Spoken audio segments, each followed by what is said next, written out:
তোমাদের কাছে কি নিয়ে এসেছি আমি ডালিয়ার নিরামিষ খিচুড়ি। তার জন্য আমার লাগছে কাঁচা লঙ্কা, কারি পাতা, আদা এবং জিরে, টমেটো, এবং আমরা এর দিকে নিয়ে নিয়েছি সমস্ত রকম সবজি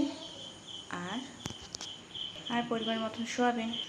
ফার্স্ট টাইম আমরা কড়াইতে তেল নিয়ে নিয়েছি, তেলটা গরম হয়ে যায়, এতে আমরা শুকনো লঙ্কা, জিরে ফোড়ন দিয়ে দিয়েছি, তার মধ্যে কারি পাতা দিয়ে দিলাম, টমেটো, কাঁচা লঙ্কা, পরিমাণ মতো লবণ, আদা বাটা এবং জিরা বাটা, এগুলোকে আমরা একটু ভালোভাবে নেড়ে ভেজে নেব।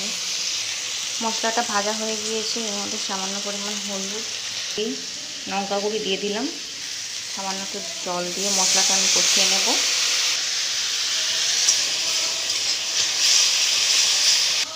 এর মধ্যে এক বাটি মুগ ডাল, এক বাটি ডালিয়া হালকা করে নেড়ে নেব মশলাতে। আর সমস্ত কিছু ভালোভাবে হালকা করে ভাজা হয়ে গিয়েছে, এর মধ্যে সমস্ত সবজি সমস্ত কিছু দিয়ে একটু হালকা করে কড়াইতে নেড়ে নেব। প্রেসার কুকারের মধ্যে নিয়ে নিয়েছি পরিমাণ মতন জল দিয়ে, এটাকে 2টো সিটি মেরে নেব। রেডি আমাদের আলু ভাজা আর খিচুড়ি। হাই ফ্রেন্ডস, কে কে খাবে রাত্রেতে চলে এসো আমার ফ্ল্যাটে।